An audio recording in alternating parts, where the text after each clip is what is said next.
The fluorescent lights of Portland's Multnomah County Courthouse buzzed overhead as Detective Sarah Martinez pushed through the heavy oak doors, her partner trailing silently beside her. Bronson, a 5-year-old golden retriever with a coat like spun honey and eyes that seemed to understand human pain, wore his official courthouse K9 vest with quiet dignity. The navy blue fabric stretched across his chest, emblazoned with gold lettering. Facility dog, do not distract. Ironic, Sarah thought, watching the morning rush of people flow past them like water around a stone. Nobody was distracted. Nobody even looked down. A lawyer in an expensive suit nearly tripped over Bronson's tail, muttering an irritated "excuse me," without making eye contact. A mother clutching her teenage son's arm swept past, too absorbed in whispered arguments to notice the dog trained specifically to help families like hers. 2 courthouse guards Sarah had known for 3 years nodded at her but completely overlooked Bronson, as if he were just another piece of hallway furniture. "Morning, Martinez," one called out. "Big day ahead." "Always is, Tom," Sarah replied, scratching behind Bronson's ears. The dog leaned into her touch, his tail swishing once across the polished marble floor. They'd been doing this work together for 3 years now, ever since Bronson graduated top of his class from Assistance Dogs International. While his littermates went on to become guide dogs and PTSD service animals, Bronson had a different calling. He was a courthouse facility dog, specially trained to provide emotional support to traumatized witnesses during testimony. His job was to sit quietly beside frightened children, anxious victims, and overwhelmed witnesses, offering nothing but calm presence and unconditional acceptance. It was sacred work, important work, life-changing work. And yet most days, Bronson was invisible. Sarah guided him down the corridor toward the victim services wing, her boots clicking against the floor while Bronson's paws made soft padding sounds beside her.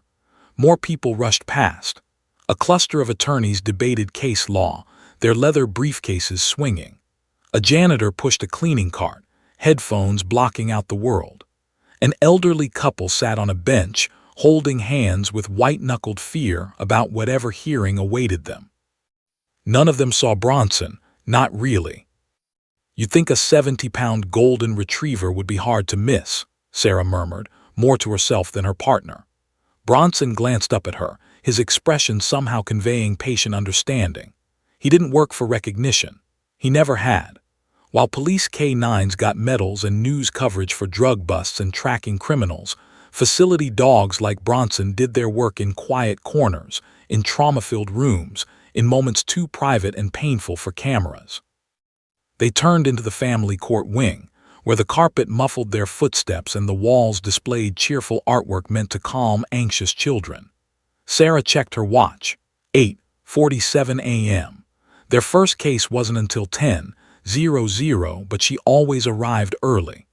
Bronson needed time to decompress from the subway ride, to settle into his work mindset, to center himself for whatever emotional weight he'd carry today. The victim services waiting room was already filling up. Sarah scanned the space with practiced eyes, reading the room like a book written in body language and suppressed trauma. A teenage girl slouched in the corner, arms crossed defensively. A middle-aged man paced by the window, phone pressed to his ear, voice tight with stress.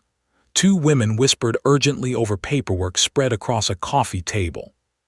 Not one of them acknowledged Bronson's entrance. "Sarah, thank God you're here." Jennifer Ortiz, the family services coordinator, rushed over with a tablet clutched to her chest.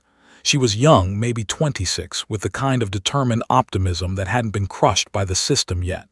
"We've got a situation developing. 3-year-old in a custody case. Guardian ad litem says the kid hasn't spoken in almost a week.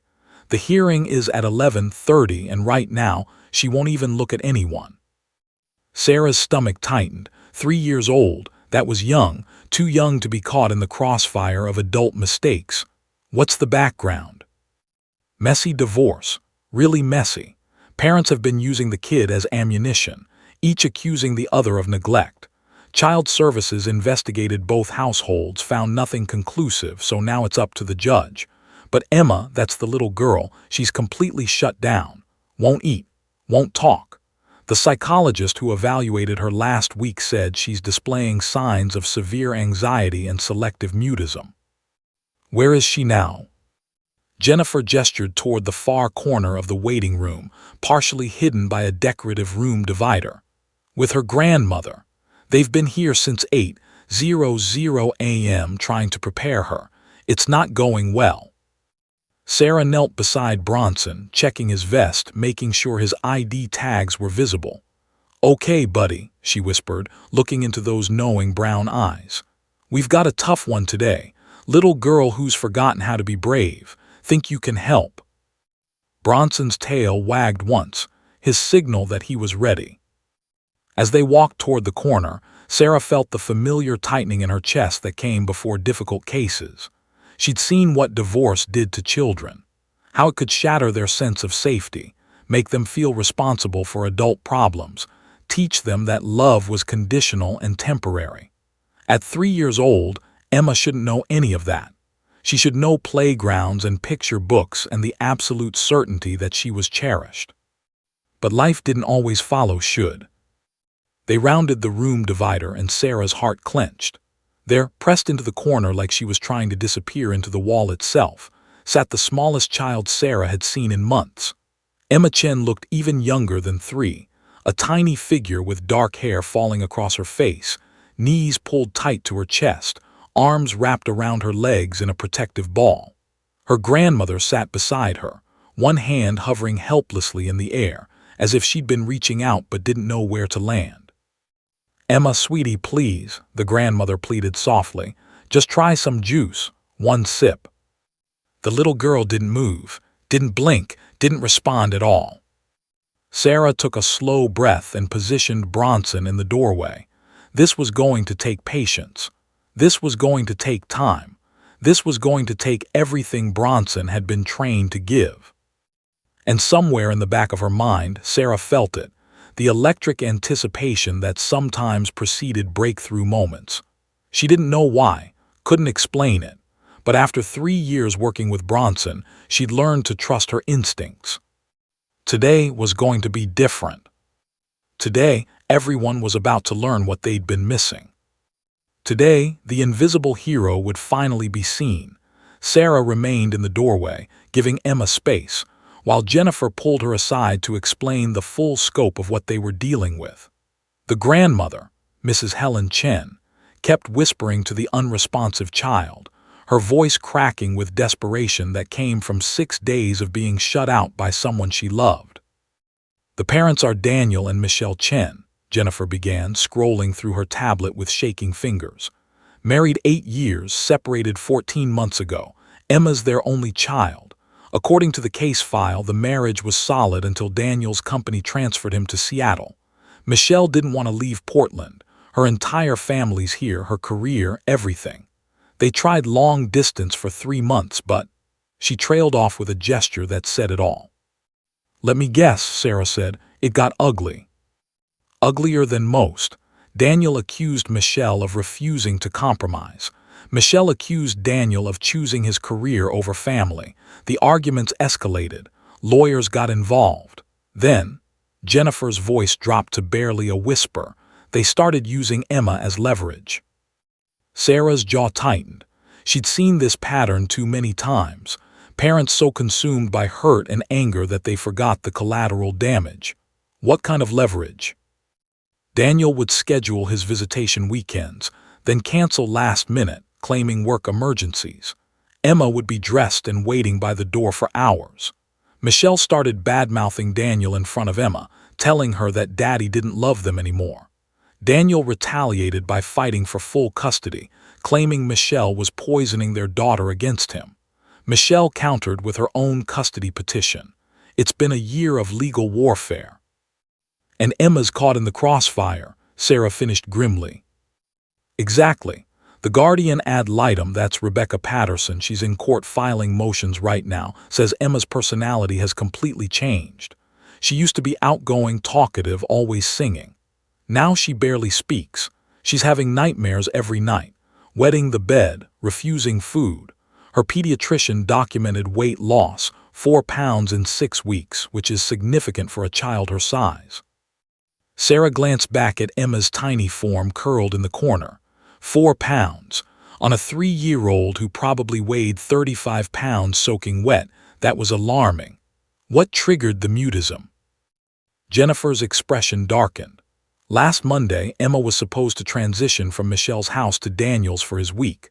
Both parents showed up at the handoff location, a McDonald's parking lot, neutral ground, but they got into a screaming match right there. Emma was standing between them, looking from one to the other. According to the supervisor who was monitoring the exchange, Emma started crying, begging them to stop. They didn't. The fight escalated until security had to intervene.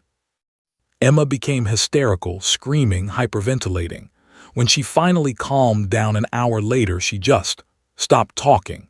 Hasn't said a word since. Jesus. Sarah ran a hand through her hair. 6 days of silence from a child who used to sing. 6 days of a 3-year-old carrying trauma that most adults couldn't handle. The judge ordered an emergency psychological evaluation. Dr. Raymond Chen, no relation, assessed Emma 3 days ago. His report says she's experiencing acute stress reaction with dissociative features.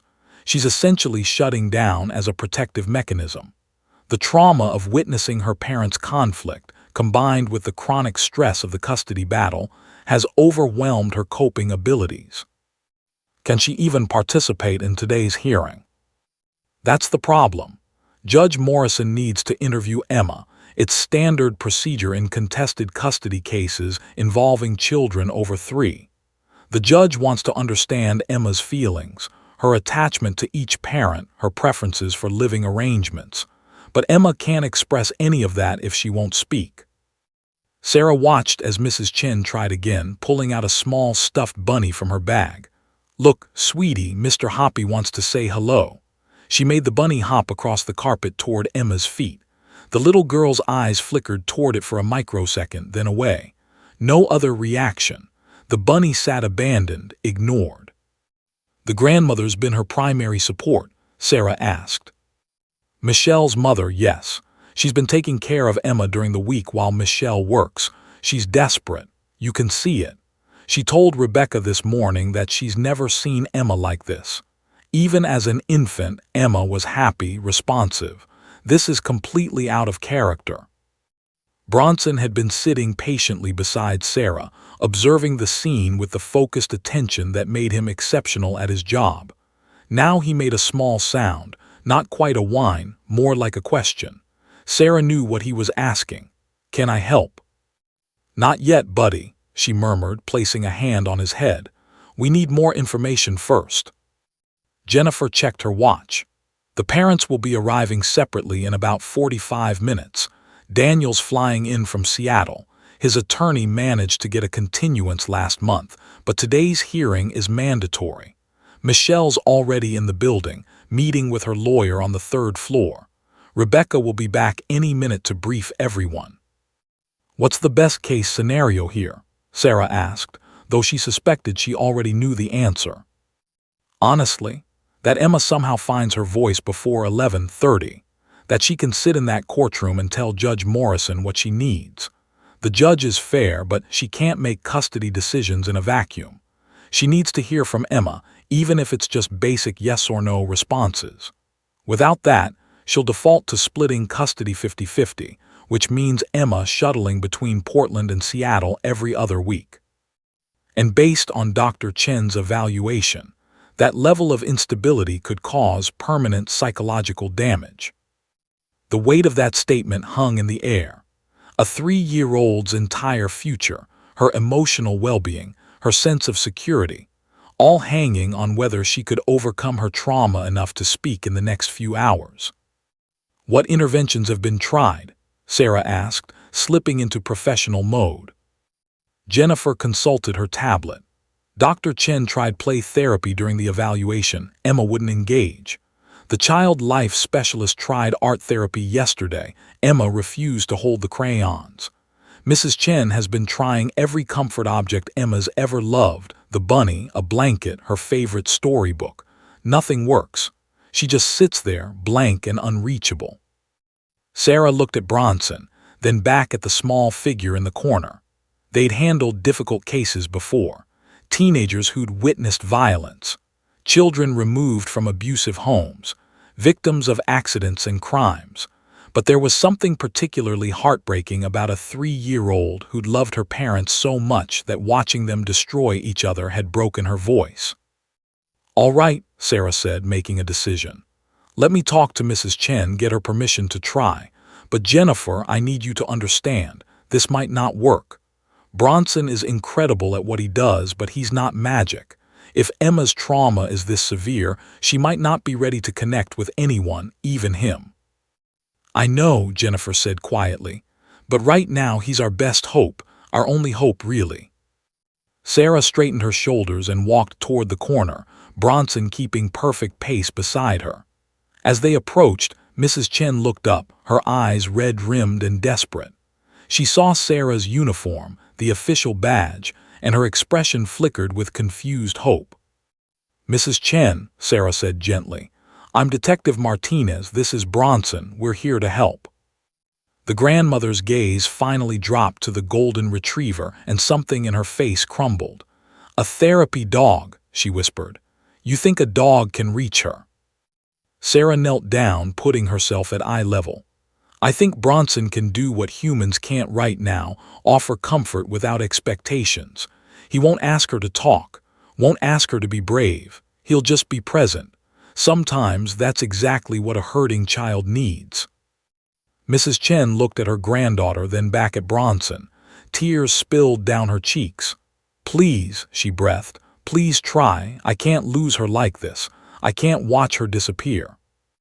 "We'll try," Sarah promised, though her heart ached with the knowledge that trying wasn't always enough. She glanced at Bronson, who was already focused entirely on Emma, reading her body language, her breathing patterns, the microscopic signs of her distress. In his eyes, Sarah saw the same determination she felt. Time to work a miracle. Sarah positioned Bronson approximately 12 feet from Emma, close enough to be noticed, far enough not to feel threatening. "Down," she commanded softly. Bronson lowered himself to the carpet with practiced grace, folding his legs beneath him and resting his head on his paws. His posture screamed non-threatening, ears relaxed, tail still, eyes soft and averted from direct eye contact. Mrs. Chen watched anxiously. "Should I tell her about the dog?" "Already tried that," came a tired voice. Sarah turned to see a woman in her mid-30s approaching, designer pantsuit slightly rumpled, eyes shadowed with exhaustion. "I'm Rebecca Patterson, Emma's guardian ad litem.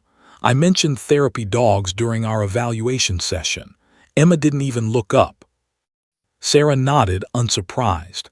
Right now, any adult pressure, even positive, might push her further away. We need to let her observe Bronson on her own terms. No introductions, no expectations. "How long will this take?" Rebecca checked her phone nervously. "We've got 90 minutes before the hearing." "As long as it takes," Sarah replied firmly. "Rushing will destroy any chance of connection."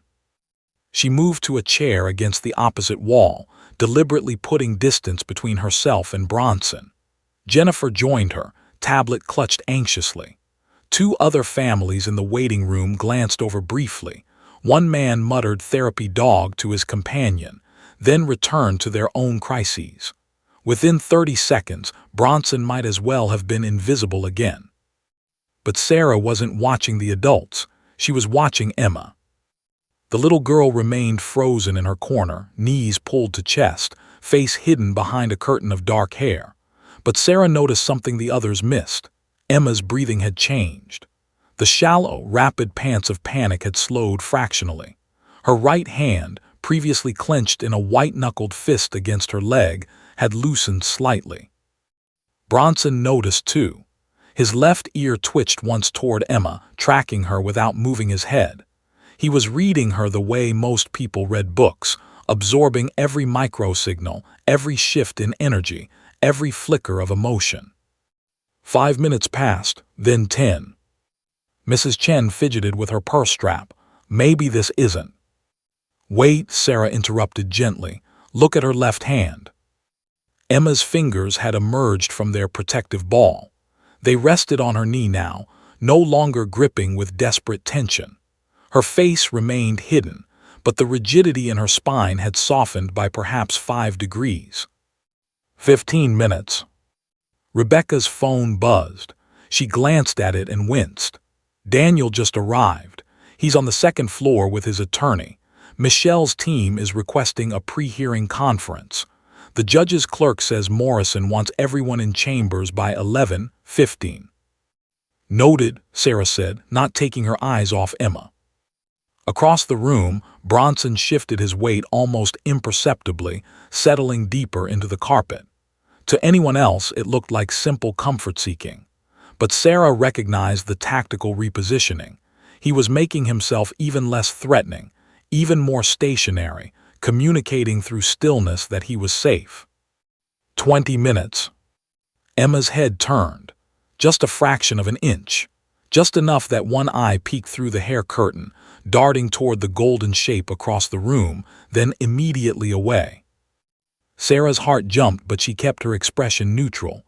First visual acknowledgement, progress. Mrs. Chen saw it too and gasped softly. Did she just? Don't react, Sarah warned quietly. We can't celebrate yet. She's testing whether it's safe to look. 2 minutes later, Emma looked again. This time her gaze lingered for perhaps 3 seconds before skittering away. She was observing Bronson's stillness, his calm breathing, the way he didn't demand anything from her. A courthouse employee walked through with a coffee cart, the wheels squeaking loudly. Everyone in the waiting room looked up, except Emma, who remained focused on her internal battle, and Bronson, who didn't even flick an ear toward the noise. His entire being was oriented toward the small, broken child in the corner. 25 minutes. This is taking too long, Rebecca muttered, checking her watch again. Maybe we should just... Emma moved. It was tiny, just a slight extension of her left hand, fingers stretching toward the carpet in front of her. Not reaching for Bronson yet, but the gesture was unmistakable. Sarah had seen it hundreds of times with traumatized children, the tentative movement that preceded connection, the physical manifestation of curiosity overcoming fear. Nobody move, Sarah breathed. Nobody speak. The waiting room had filled up around them. A teenage boy slumped in a chair, scrolling his phone. A middle-aged couple argued in fierce whispers about whose fault their situation was. The coffee cart employee made change with jingling coins. Life continued its chaotic soundtrack, but in the corner, time had slowed to something crystalline and fragile. 30 minutes. Emma's hand stretched further, now hovering 6 inches above the carpet. Her face was still hidden, but her body had rotated perhaps 10 degrees toward Bronson. Sarah could see the internal war playing out in the child's posture, the part of her that wanted comfort battling the part that had learned comfort was dangerous, that love led to screaming and abandonment. Bronson remained a statue. His breathing hadn't changed rhythm once. In, out, steady as a heartbeat, reliable as sunrise. Then, miracle of miracles, Emma's fingers made a small, grasping motion. Not a wave, not a beckoning, but the universal gesture of a child reaching for something they needed but were afraid to claim. Mrs. Chen's hand flew to her mouth, stifling a sob. Jennifer gripped Sarah's arm so tightly it hurt. Rebecca leaned forward in her chair, phone forgotten. Sarah made a subtle hand signal. Bronson's eyes flickered to her, awaiting instruction. She gestured, closer but slow. Bronson understood immediately. He lifted his head from his paws slowly, so slowly, and moved one front leg forward, then paused, then the other, then paused again. Each movement deliberate, telegraphed, giving Emma every opportunity to retreat if she needed to. 6 inches closer, pause, another 6 inches, pause. Emma's hand remained extended, trembling now. Her breathing had quickened again, but not with panic, with something else. Hope, maybe. or the terrifying possibility of hope. Around them, the waiting room's occupants remained oblivious. The teenage boy laughed at something on his screen. The arguing couple's whispers grew sharper. Someone dropped a briefcase with a loud bang. But in the corner, the universe had contracted to just 3 beings: a broken child, a patient dog, and the shrinking space between them. 40 minutes. Bronson had covered half the distance now. He paused again, reading Emma's body language like a complex musical score. She was rigid again, but differently, coiled like a spring ready to release, not a wall meant to protect. Then Emma did something that made everyone in the know hold their breath. She lowered her knees. Not fully, they still formed a protective barrier, but enough that her face became partially visible, enough that Bronson could see her for the first time, enough that she could see him. Their eyes met. Emma's were dark, red-rimmed from crying, ancient with suffering no 3-year-old should know. Bronson's were liquid brown, warm and bottomless, and asking absolutely nothing of her. 5 seconds passed, 10, 15. Emma blinked first. Then, impossibly, miraculously, the tiniest smile ghosted across her lips, so small it was almost invisible, so brief it might have been imagination. But Sarah saw it, Mrs. Chen saw it, and Bronson saw it. The dog's tail moved, just once, just a gentle thump against the carpet, not excitement, just acknowledgement. I see you, I'm here. Emma's smile flickered again, slightly stronger. Her hand extended further into the space between them. And then she began to move. Sarah's breath caught in her throat. After 45 minutes of stillness, after 6 days of silence, after months of trauma, Emma Chen unfolded her legs from her chest and placed both hands on the carpet. Rebecca whispered, "Is she?" "Yes," Sarah breathed, barely believing it herself. "She's coming to him." The breakthrough they'd been hopping for wasn't just beginning. It was happening right now. Emma lowered herself from the chair to the floor in one fluid, childlike motion. Then, instead of standing and walking as everyone expected, she placed both palms flat on the carpet and positioned herself on her hands and knees. Mrs. Chen reached out instinctively. "Sweetheart, you can walk." Sarah's hand shot out, stopping her. "No," she whispered urgently. "Let her do this her way." Because Sarah understood what the grandmother didn't. Emma was making herself small, vulnerable, approaching Bronson at his level. This wasn't about the most efficient way to cross 12 feet of carpet. This was about a traumatized child choosing, for the first time in days, to move towards something instead of away. Emma began to crawl. The first movement of her right hand forward, then her left knee. Left hand, right knee. The simple primal locomotion of infancy. Her dark hair fell around her face like a protective curtain, but her eyes, those ancient, wounded eyes, remained locked on Bronson. The sound in the waiting room changed. The teenage boy's laughter cut off mid-breath. The arguing couple's whispers died. Even the courthouse employee with the coffee cart froze, one hand still on the squeaking wheel. Everyone who could see what was happening simply stopped. Because there was something sacred about this moment, something that transcended the mundane chaos of courthouse mornings and legal battles. A child who had stopped speaking was speaking now, not with words but with movement, not with voice but with choice.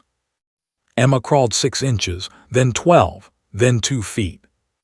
Her movements were slow, deliberate, as if she were crossing a chasm instead of a carpeted floor. As if she knew that on the other side of this distance was something that might save her or might shatter her completely, and she was brave enough to find out which. Bronson didn't move, didn't wag his tail again, didn't so much as twitch a whisker. He remained perfectly still, head resting on his outstretched paws, giving Emma complete control of this interaction. His training was impeccable, but this went beyond training. This was instinct, compassion, and intelligence combining into something that looked a lot like love. 4 feet now, 5 feet. Mrs. Chen was crying silently, tears streaming down her face as she watched her granddaughter emerge from the protective shell she'd built.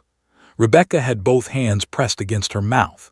Jennifer's nails dug into Sarah's forearm, but Sarah barely felt it. Her entire focus was on Emma and Bronson, on the shrinking space between them, on the miracle unfolding in slow motion. Someone in the waiting room whispered, "Oh my God." 6 feet 7. Emma's breathing had changed again, not panicked but focused, each exhale timed with a movement forward. She was counting, Sarah realized, using breath to give herself courage. One breath, one movement. One breath, one movement. 8 feet 9. Across the room, someone started crying. Then someone else. Even the hardened courthouse security guard who'd wandered over to see what the commotion was about stood with suspiciously bright eyes, one hand over his heart. 10 feet. Emma was so close now that she could have reached out and touched Bronson if she'd wanted to. But she didn't. She crawled the last 2 feet with the same careful deliberation, as if finishing what she'd started was more important than arriving. 11 feet. Behind Emma, her grandmother had buried her face in her hands, shoulders shaking. Rebecca had pulled out her phone, not to check messages, but to document this moment, her hands trembling so badly the video would later show nothing but blur and emotion. 12 feet. Emma stopped. She was directly beside Bronson now, close enough that her small, shaky breath stirred the fur on his shoulder. For several long seconds she simply knelt there, hands flat on the carpet, head bowed, as if gathering courage for the next step. The entire waiting room held its breath. 20 people suspended in the same moment, watching the same miracle, understanding without being told that they were witnessing something extraordinary. Then Emma did something that no one, not Sarah with all her training, not Mrs. Chen who'd known her since birth, not Rebecca who'd spent hours trying to understand her, expected. She didn't pet Bronson's head, didn't scratch behind his ears or stroke his back like most children would. Instead, Emma carefully, deliberately, laid her entire upper body across Bronson's ribcage. She positioned herself so that her left ear, the one not pressed against golden fur, rested directly over the dog's heart. Then she wrapped both arms underneath his body as far as they would reach, embracing him with every ounce of strength in her small frame. And then, after 6 days of silence that had felt like 6 years, Emma began to hum. It started so quietly that only those closest could hear it. A soft, tuneless melody that seemed to come from somewhere deep inside her, somewhere that predated words and trauma and broken promises. The humming rose and fell in gentle waves, not quite a song, but not quite random either.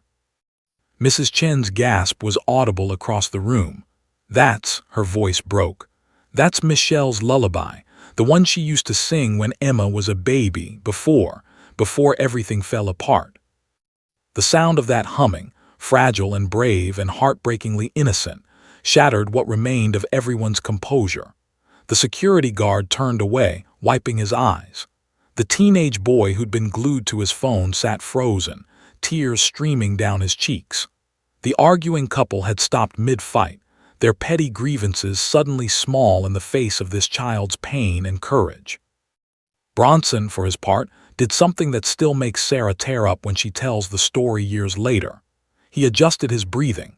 Deliberately, consciously, he slowed his respirations, a technique Sarah had trained him to use with hyperventilating witnesses, making each breath deeper, longer, more pronounced. His chest rose and fell in exaggerated rhythm beneath Emma's ear, creating a steady, calming pattern that matched her humming. In, out, hum, pause, in, out, hum, pause. Child and dog, locked in perfect synchronization. Emma's humming grew slightly louder, more confident. Her arms tightened around Bronson. Her small body, which had been rigid with tension for days, began to soften against his warmth. The trembling that had been constant since the parking lot incident slowed, then stopped entirely. For the first time in 6 days, Emma Chen relaxed.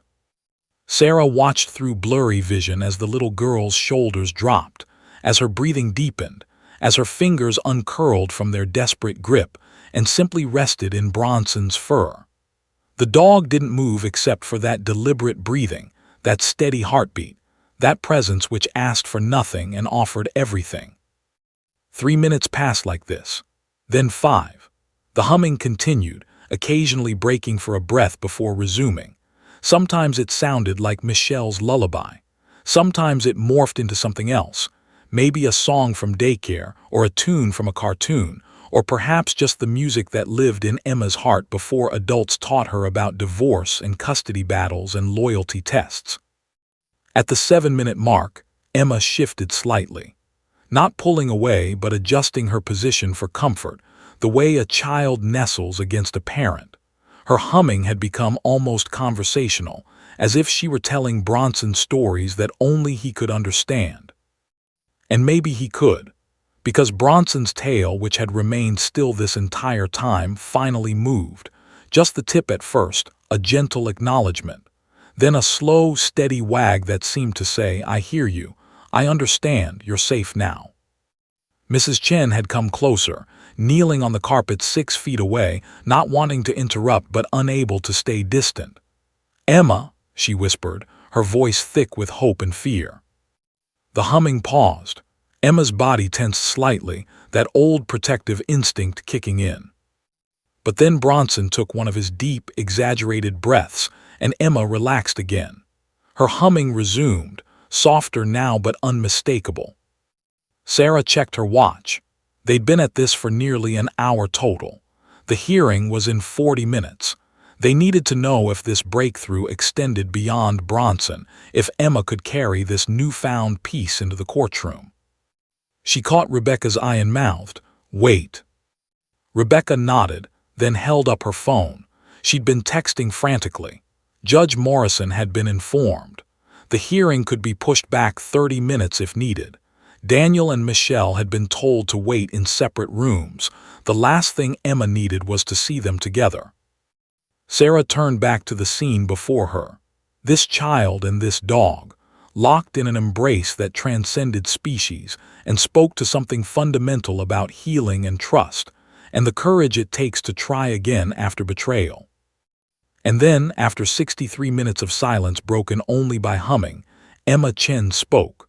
The words came so softly that at first, Sarah thought she'd imagined them. "Good doggy." 2 words. 2 simple, childlike words that shattered 6 days of silence like glass breaking in slow motion. Emma's voice was hoarse from disuse, barely above a whisper but unmistakably real.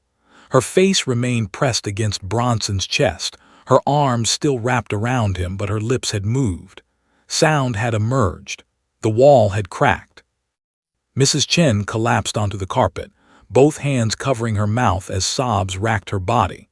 Rebecca grabbed Jennifer's shoulder for support, tears streaming freely down both their faces.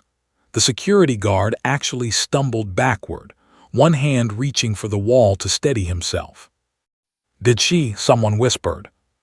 "She spoke," another voice confirmed, awed. The little girl spoke. Sarah's own eyes burned with tears she refused to let fall.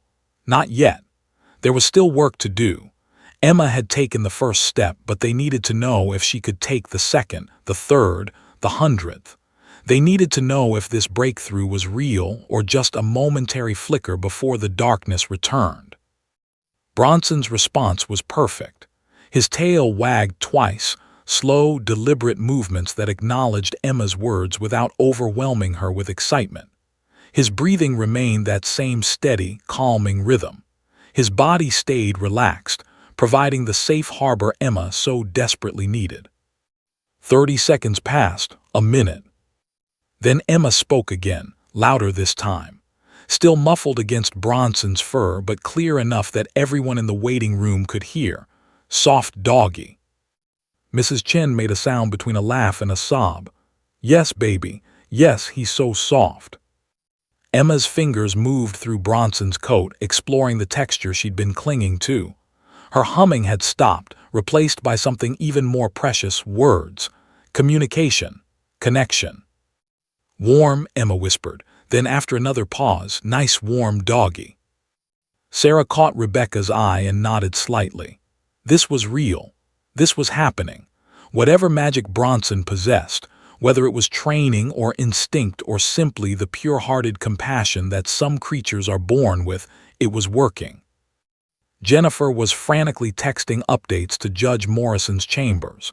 The judge needed to know that the silent child who was supposed to be unreachable had found her voice. The hearing could proceed. Emma could participate. But Sarah knew better than to rush this.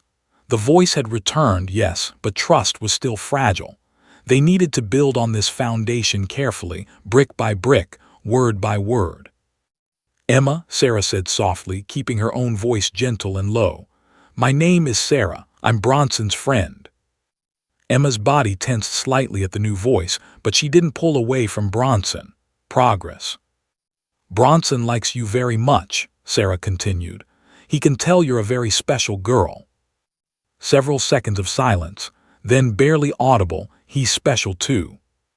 Mrs. Chen pressed both hands over her heart, mouthing thank you to Sarah, to Bronson, to God, to anyone who might be listening. 6 days of her granddaughter locked in traumatic silence, and now, miraculously, words were flowing again. "Emma, sweetie," Mrs. Chen ventured, her voice shaking. "Grandma's here. I'm right here, baby." Emma's head turned slightly, not enough to look at her grandmother, but enough to acknowledge her presence. "I know, Grandma." The words came out sticky, unpracticed, as if Emma was remembering how her mouth was supposed to form them. "I love you so much," Mrs. Chen whispered. So much." "Love you too." Emma's grip on Bronson tightened. "Can the doggy stay with me?" Sarah's heart squeezed. This was the question she'd been waiting for, the one that would determine whether Emma could transfer this newfound security beyond Bronson, into the courtroom, through the hearing that would decide her future. "Yes," Sarah said firmly. "Bronson stays with you for as long as you need him. That's his job. He helps kids who are going through hard things." Emma finally lifted her head from Bronson's chest. Her face was blotchy from crying, her hair matted on one side, her eyes still carrying that ancient sorrow. But something had changed. Some light had been rekindled behind those dark irises. She looked directly at Sarah for the first time. Hard things like mommy and daddy fighting. The question landed like a punch to everyone's gut. Rebecca actually flinched. Mrs. Chen's face crumpled. Even the strangers in the waiting room, the ones who didn't know Emma's story, understood immediately the weight this child had been carrying. "Yes," Sarah said, refusing to lie or sugarcoat. "Exactly like that. When parents fight, it can be really scary for kids, even when the parents love the kid very, very much." Emma considered this, her small hand still buried in Bronson's fur. "Do they love me?" "Oh, baby." Mrs. Chen crawled closer, stopping just short of touching Emma, giving her space. "They love you more than anything in the whole world, more than the moon and the stars and the ocean. Sometimes grown-ups forget how to be nice to each other, but they never, ever stop loving you." Emma looked at Bronson as if seeking his opinion on the statement. The dog gazed back at her with those liquid brown eyes that seemed to hold infinite patience and understanding. "Okay," Emma finally said. Then, looking back at Sarah, "Can Bronson come with me to see the judge?" Sarah smiled, feeling the first loosening of the tight knot in her chest. "Absolutely. That's exactly what he's here for. He'll be right beside you the whole time." "Will you come too?" "Yes, I go everywhere Bronson goes." Emma nodded, processing this information. Then she did something that made the security guard actually step out of the room because he couldn't hold back his tears anymore. She sat up, still keeping one hand on Bronson's back, and looked around the waiting room for the first time. Really looked. At her grandmother's tear-stained face. At Rebecca, who was clutching her tablet like a lifeline. At Jennifer, who was openly sobbing. At the strangers who had stopped their own crises to witness hers. "Why is everyone crying?" Emma asked, her voice still small but gaining strength. Mrs. Chen laughed through her tears. Because we're happy, sweetheart, because you're talking again, because we missed your voice so much. Emma's brow furrowed with concern that was heartbreaking in its maturity. I made you sad. No, no, no. Mrs. Chen moved closer, and this time Emma let her. Let her grandmother's hand rest on her shoulder. You didn't make anyone sad. You were going through something really hard and we understood. We just wanted to help you feel better. Bronson made me feel better, Emma said matter-of-factly. Then she looked at the dog with pure adoration. He listened to my heart. Sarah had to look away for a moment, overcome.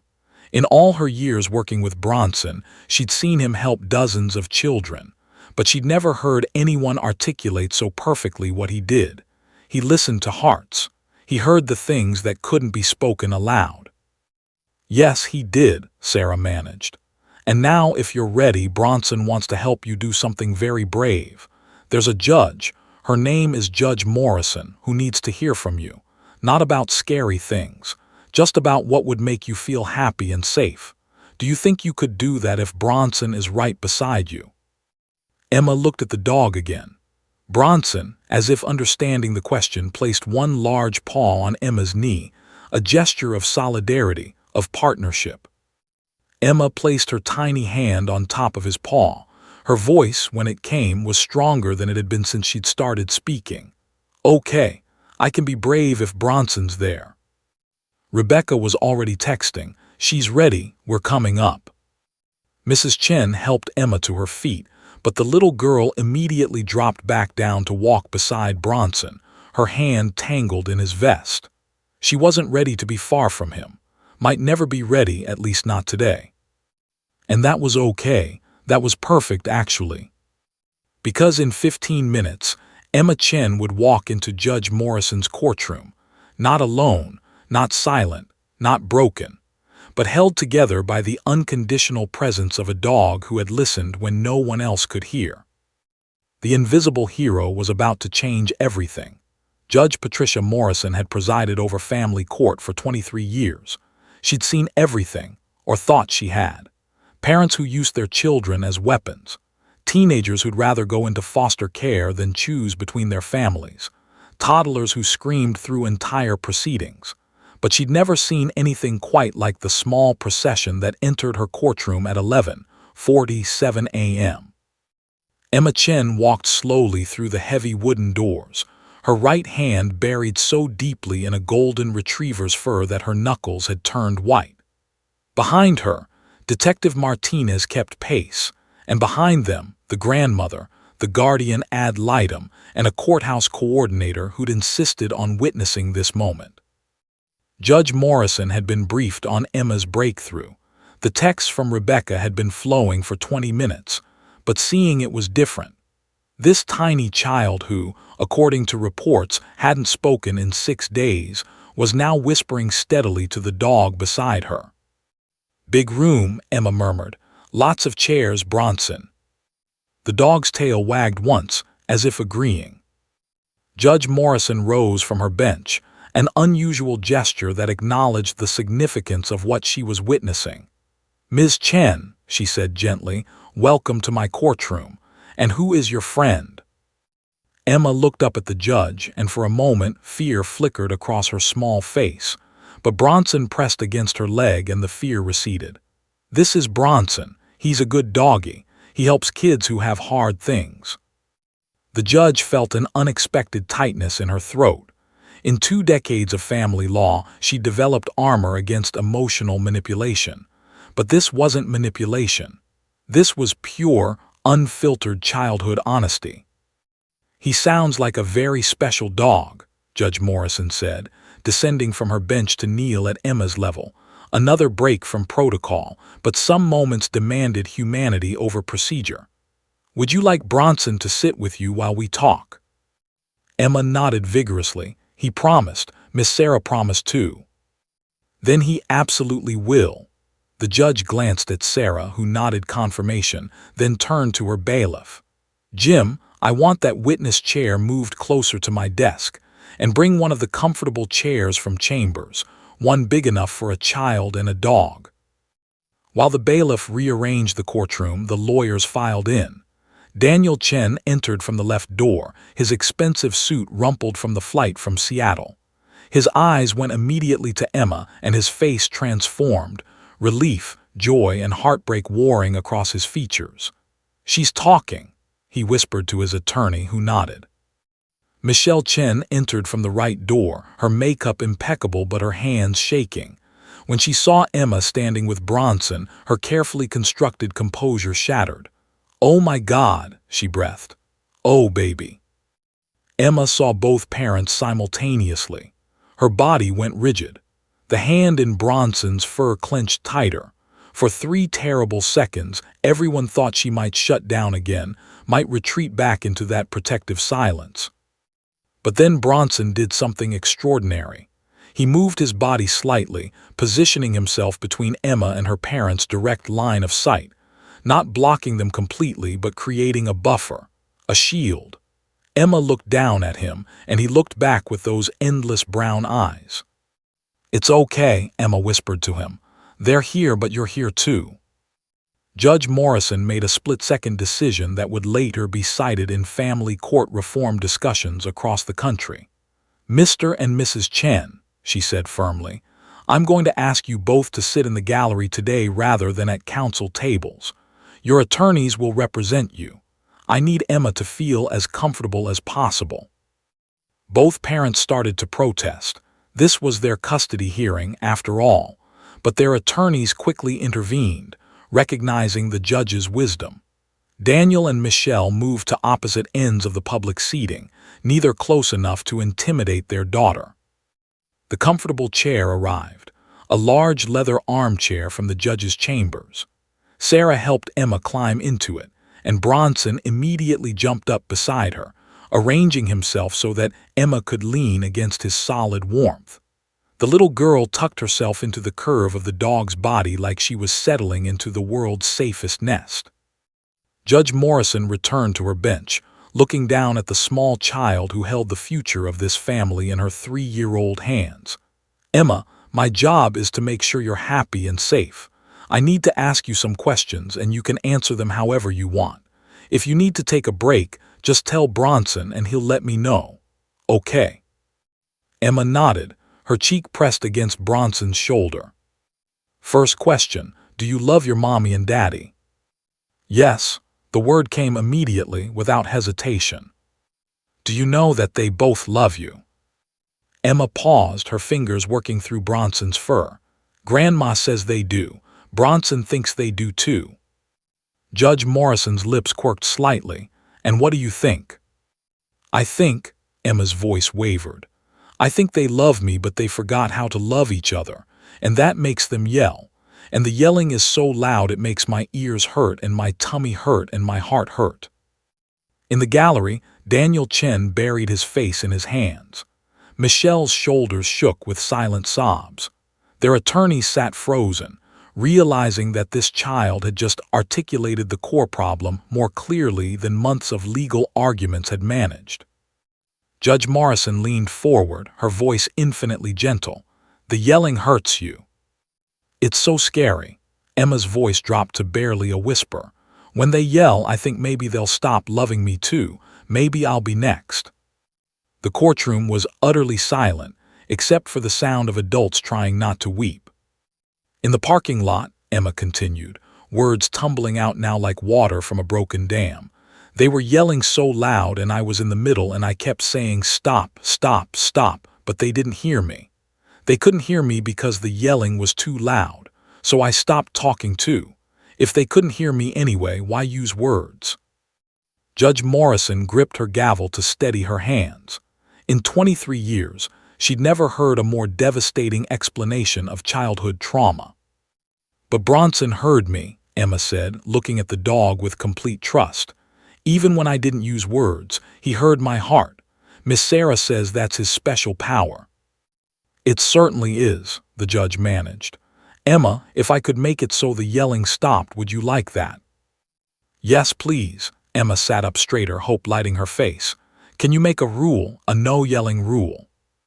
Judge Morrison looked at both parents, who were staring at their daughter with expressions of horrified understanding. They'd been so consumed by their own pain and anger that they'd forgotten to see hers. "I can make that rule," the judge said, "but I need your mommy and daddy to promise to follow it. What do you think? Should I ask them?" Emma considered this seriously, consulting with Bronson through some silent communication only they understood. Ask them, but only if they really mean it. Grown-ups sometimes promise things and then forget. Out of the mouths of babes, the court reporter would later note. Judge Morrison addressed the parents directly. "Mr. and Mrs. Chen, your daughter just taught us all something important. Your conflict, however justified you feel it is destroying her. I'm going to ask you each once. Can you put Emma first? Can you communicate with respect? Can you co-parent without warfare?" Daniel stood first, tears streaming down his face. "Yes, Your Honor, God, yes. Emma, baby, I'm so sorry. I'm so sorry." Michelle stood next, her voice breaking. "I didn't know. I didn't realize. Emma, sweetheart, Mommy's sorry too. No more yelling, I promise." Emma looked at them both, then back at Bronson. The dog licked her cheek once, as if giving approval. "Okay," Emma said. "I believe you, but if you forget, I'm telling Bronson." For the first time in months, everyone in that courtroom laughed. Real laughter, cathartic and healing. Judge Morrison made her ruling swiftly. Joint custody with a structured schedule that minimized transitions. Mandatory co-parenting therapy. A court-appointed monitor for handoffs until the parents could demonstrate peaceful cooperation. And a provision that if Emma showed signs of distress, the case would be immediately reviewed. But more importantly, she'd witnessed something that would change how she approached every child custody case going forward. The hearing ended 45 minutes after it began, a miracle in family court. As they exited, Emma turned back to the judge. "Thank you for the no-yelling rule." Judge Morrison smiled through tears. "Thank you for being brave enough to tell me what you needed." Emma beamed, hugging Bronson. "I wasn't brave. Bronson was brave for both of us." Outside the courtroom, Daniel and Michelle approached their daughter carefully, respecting her space. Emma looked at them both, then at Bronson, who wagged his tail encouragingly. "Can we start over?" Michelle whispered. Emma thought about it. "Okay, but nicer this time." "Nicer," Daniel agreed. "So much nicer." And for the first time in over a year, Emma Chen smiled at both her parents simultaneously. Rebecca Patterson sat in her office 3 days after Emma's hearing, staring at her phone in disbelief. The voicemail counter had stopped at 99 messages. Her email inbox showed 347 unread. Her office line had been ringing continuously since 8:00 a.m. All because of one little girl and one golden dog. The story had started small, a family court coordinator mentioning it to a colleague who told her sister, who happened to be a reporter for the Oregonian. By that evening, a brief article appeared. Therapy dog helps traumatized child find her voice in Portland courthouse. By the next morning, it had been picked up by the Associated Press. By day 3, it had gone viral. Rebecca's assistant knocked on her door frame. "CNN is on line 4. Good Morning America wants to do a remote interview. And someone from the Ellen Show, well, whatever it's called now, wants to fly you and Emma's family to Los Angeles." Rebecca rubbed her temples. "Tell them all the same thing. Emma's privacy is paramount. No interviews with the child. But," she paused, thinking, "tell them Detective Martinez and Bronson might be available, and I'll consider speaking about facility dog programs in general terms." Because that was the real story, wasn't it? Not one child's breakthrough, but what that breakthrough revealed about a massive gap in the family court system. The calls kept coming. A courthouse in Boston wanted to know how to start a facility dog program. A judge from Atlanta requested information about Bronson's training protocols. A grieving father from Chicago called to say that if this program had existed during his own custody battle, maybe his daughter wouldn't have attempted suicide at age 12. That call had made Rebecca cry for an hour. The Portland courthouse itself was transforming. Judge Morrison had called an emergency meeting of all family court judges. "What happened in my courtroom cannot be a one-time miracle," she declared. "Every traumatized child deserves what Emma got, a safe way to participate in their own future." Donations poured in. An anonymous benefactor contributed $50,000 specifically for expanding the K-9 unit. A local dog training facility offered to sponsor 2 new facility dogs at cost. Veterinarians volunteered free health care. Pet supply stores sent beds, toys, and food.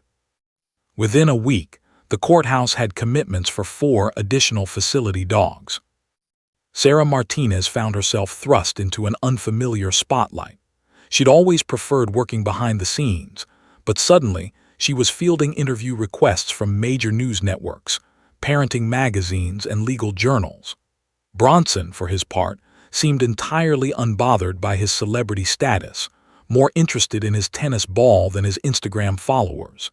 Yes, someone had created a fan account that now had 200,000 followers. The viral video, shot by Rebecca on her phone during those miraculous moments in the waiting room, had been viewed 17 million times. Comments poured in from around the world. "I'm a family court judge in Australia. We need this program here." "My daughter went through a custody battle and became mute for months. Where was this help then?" "This dog did more in 1 hour than months of therapy. We're failing our children." "I'm not crying, you're crying." This comment had 45,000 likes. The impact rippled beyond social media. State Representative Michael Torres had watched the news coverage while eating breakfast with his teenage daughter. She'd gone through her parents' brutal divorce 5 years earlier and still struggled with anxiety. Torres saw his daughter in Emma, saw all the children who fell through the cracks of a system that prioritized legal procedures over emotional well-being. He drafted legislation that same morning. Emma's Law, officially titled the Facility Dog Child Witness Protection Act, proposed mandatory availability of trained facility dogs in all family court proceedings involving children under 10. It included funding mechanisms, training standards, and protocols for implementation. Torres expected resistance. Budget concerns, logistical challenges, skepticism about the efficacy of animal-assisted interventions. Instead, he found something remarkable: unanimous support. The bill moved through committee in record time. Republicans and Democrats, groups that agreed on virtually nothing, stood together in support. The fiscal conservatives who typically opposed new spending saw the cost-benefit analysis. Facility dogs cost roughly $30,000 to train and $5,000 annually to maintain, while years of therapy for traumatized children cost exponentially more. "This isn't a left or right issue," Torres said during the floor debate, his voice thick with emotion. "This is a children issue. We've been failing them because we've been too focused on legal battles to notice their suffering. Emma Chen showed us a better way. The least we can do is honor her courage by extending this help to every child who needs it." The bill passed 58-0 in the Senate, 89-0 in the House. Governor Miller signed it into law 6 weeks after Emma's hearing, with Emma and Bronson present at the ceremony, though photographers were strictly instructed not to capture Emma's face. But Oregon was just the beginning. 14 other states began drafting similar legislation. California's version, introduced by Assemblymember Lisa Chen, no relation to Emma, expanded the program to include juvenile court and dependency proceedings. New York's bill added funding for bilingual handlers. Texas, surprisingly, created the most comprehensive program, with facility dogs for every courthouse in the state within 3 years. The American Bar Association issued new guidelines for family court proceedings, specifically addressing trauma-informed practices and the use of facility dogs. Law schools added courses on child psychology and animal-assisted interventions. Judges who'd spent decades on the bench attended training seminars on recognizing childhood trauma responses. The National Institute for Animal-Assisted Therapy saw applications triple for their facility dog certification program. Assistance Dogs International created a specialized track specifically for courthouse dogs. Universities launched research studies examining the neurological and psychological impacts of facility dog interventions. Emma's story had broken something open in the American legal system, a recognition that justice for children required more than fair rulings. It required compassion, patience, and sometimes a dog who understood what words could not express. Local impact was equally profound. Portland's courthouse became a destination for legal professionals worldwide who wanted to observe the facility dog program in action. Sarah found herself training handlers from 6 different states. Bronson, now 7 years old, worked 4 days a week, helping child after child find the courage Emma had found. The waiting room where Emma had crawled across that carpet became something of a shrine. Staff members would point it out to visitors. That's where it happened. That's where everything changed. Mrs. Chen received letters from parents across the country, hundreds of them, thanking her for allowing Emma's story to be shared. Many included photos of their own children with facility dogs, finally able to participate in proceedings that would determine their futures. "Your granddaughter saved my son," one letter read. "He was like Emma, silent, terrified, broken. Then we heard about facility dogs. We requested one for his hearing. It changed everything. He spoke. The judge heard him. He's healing now. Thank your Emma for us. Tell her she's a hero." Mrs. Chen kept every letter in a special box. Someday, when Emma was older, she'd show them to her. She'd help Emma understand that her pain, her courage, her breakthrough hadn't just saved herself. It had saved thousands of other children too. But perhaps the most profound impact wasn't legislative or institutional. It was personal. It was the judge in Minnesota who stopped mid-hearing to really look at the silent child in her courtroom and ask, "What does this child need?" It was the attorney in Florida who started including facility dog requests in every case involving traumatized children. It was the parent in Oregon who chose mediation over courtroom warfare, because Emma's story reminded them what was really at stake. 7 weeks after Emma's hearing, Rebecca received an email from a family court judge in rural Montana. "We got our first facility dog last week. A 7-year-old boy who hadn't spoken since witnessing domestic violence just testified about what he needed to feel safe. He held that dog's paw through the whole thing. You were right. This isn't just a program. It's a revolution."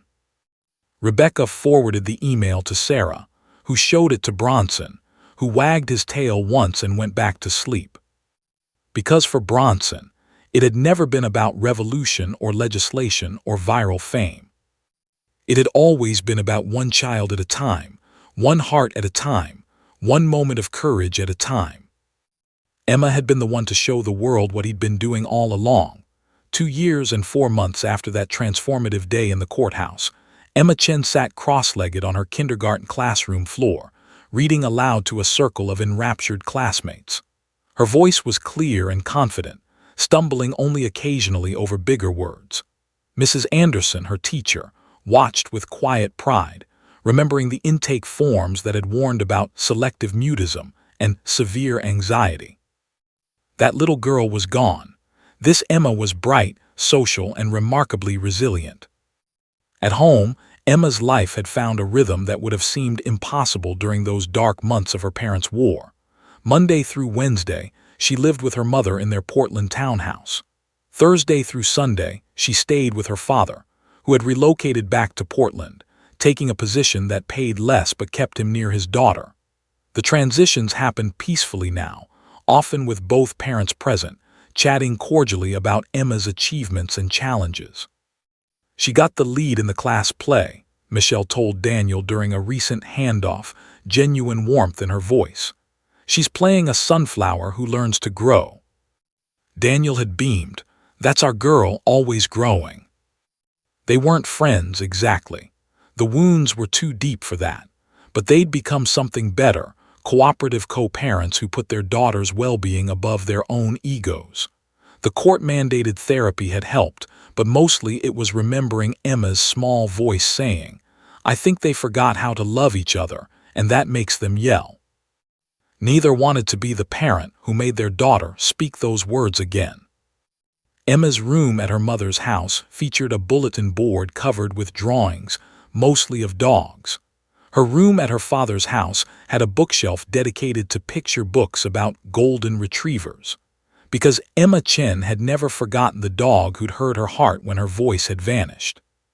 "Can we visit Bronson?" had become Emma's favorite question, asked approximately twice a week at both households. Usually the answer was no. Bronson was working, helping other children. But once a month, Sarah made time for a reunion visit. Emma would rush into the courthouse victim services office, and Bronson would greet her like she was the most important person in the world, which, in that moment, she was. During their last visit, Emma had whispered to Bronson, "I told my class about you, about how you helped me be brave. Now everyone wants to meet you." Bronson's tail had wagged, his liquid brown eyes reflecting the same infinite patience that had saved her. Sarah Martinez watched these reunions with deep satisfaction. Her life had changed dramatically since Emma's story went viral, but the core of her work remained the same: one child at a time, one moment at a time. She now supervised a team of 6 facility dog handlers in Portland, with 2 more in training. Bronson, at 7 years old, had become something of a mentor to the younger dogs. Yes, she was assigning human characteristics to animals, but anyone who worked with Bronson knew he was exceptional. He still worked 3 to 4 days a week, though Sarah had reduced his schedule slightly to honor his age. Every child he helped received the same devoted attention Emma had received. The teenage girl terrified of testifying against her abuser. The 5-year-old boy caught in a grandparent custody dispute.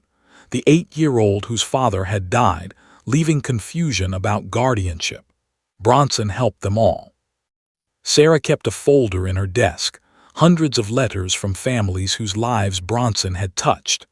But Emma's crayon drawing remained pinned above her computer, a little girl hugging a golden dog, with the caption, "He heard my heart when everyone forgot to listen." The national impact of Emma's story continued to unfold. Emma's law had passed in 19 states now, with 12 more states having legislation pending.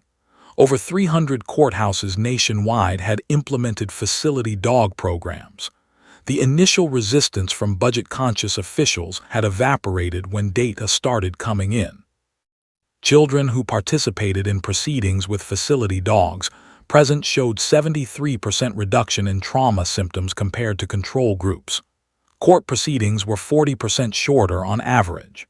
Follow-up therapy needs decreased significantly. Most remarkably, custody agreements reached with facility dog support showed 85% compliance rates, compared to 62% for traditional proceedings. The numbers told the story, but so did the testimonials. A judge in Tennessee wrote, "I've been doing this job for 30 years. I thought I understood trauma. Then I saw what a facility dog could do, really saw it, and I realized how much suffering we'd been missing. These dogs don't just comfort children. They give them agency. They restore their voices." A mother from Washington State sent a video. Her 6-year-old son, who'd been nonverbal during his parents' divorce, now singing in a school concert. "The facility dog at our hearing changed everything," she wrote. "Thank you for sharing Emma's story. It saved my son." The research continued. Universities published studies on the neurological impacts. Facility dogs actually lowered cortisol levels in traumatized children while increasing oxytocin. The physical presence of a calm, accepting dog helped regulate the nervous system, allowing children to access language and reasoning skills that trauma had shut down. Dr. Raymond Chen, who'd evaluated Emma during her crisis, became a national advocate for trauma-informed family court practices. He testified before Congress, always mentioning a 3-year-old girl in Portland who showed us what we'd been missing. Michael Torres, the state representative who'd authored Emma's Law, received a humanitarian award from the American Psychological Association. During his acceptance speech, he said, "I didn't do anything remarkable. A little girl and a dog did the remarkable thing. I just made sure other children could have the same chance." Back in Portland, Emma's kindergarten class was preparing for their end-of-year celebration. Mrs. Anderson had invited special guests, Sarah and Bronson. When they walked through the classroom door, 23 5-year-olds erupted in excitement. "That's Emma's hero dog. He's so big. Can we pet him?" Emma stood in the center of the chaos, beaming with pride. This was her dog. Well, not hers, but hers in the ways that mattered. He'd saved her, and now her friends would understand why she talked about him constantly. Sarah gave her presentation about facility dogs, keeping it simple for young minds. Bronson demonstrated his calm behavior, letting children pet him gently, one by one. When it was Emma's turn, she didn't just pet him. She hugged him tightly, pressing her ear to his chest like she'd done that first time. "Still listening to his heart?" Sarah asked softly. Emma looked up, smiling. "He's listening to mine, he always does." After school, Mrs. Chen picked Emma up, along with Emma's surprise, a golden retriever puppy named Buddy, now 6 months old and all paws and enthusiasm. Emma had begged for a dog since the courthouse incident. Both parents, for once in complete agreement, had said yes. Buddy would never be Bronson, but he was Emma's, and she loved him fiercely. That evening, Daniel came for dinner, another miracle of their new normal. They ate spaghetti and laughed at Emma's stories about Bronson's classroom visit. Afterward, Emma drew a new picture. 3 figures, Mommy, Daddy, and Emma, standing separately but connected by a golden dog in the center. "See," Emma explained, "Bronson keeps us together even when we're apart." Michelle and Daniel exchanged glances over their daughter's head, glances that acknowledged shared guilt, shared gratitude, and shared commitment to never let their child feel torn apart again. Across town, Sarah tucked Bronson into his bed with his favorite tennis ball. "You did good today, buddy. You always do." Bronson sighed contentedly, already drifting towards sleep. Tomorrow he'd help another child, and another, and another. For as long as his body allowed, he'd keep showing up, keep listening to hearts, keep being the bridge between trauma and healing. Because that's what heroes do. Not the flashy kind with capes and headlines, though Bronson had gotten his share of those. The real kind, the ones who show up quietly, consistently, asking nothing but the chance to help. Emma Chen, now 5 years old, fell asleep that night with Buddy curled at her feet and a smile on her face. She dreamed of golden dogs and courtrooms and finding her voice. She dreamed of being brave. And somewhere in those dreams, Bronson was there too, steady and patient, reminding her what he'd taught her 2 years ago. "You are heard, you are valued, you are never alone." The invisible hero had become unforgettable. And because of him, thousands of children would find their voices too. The end.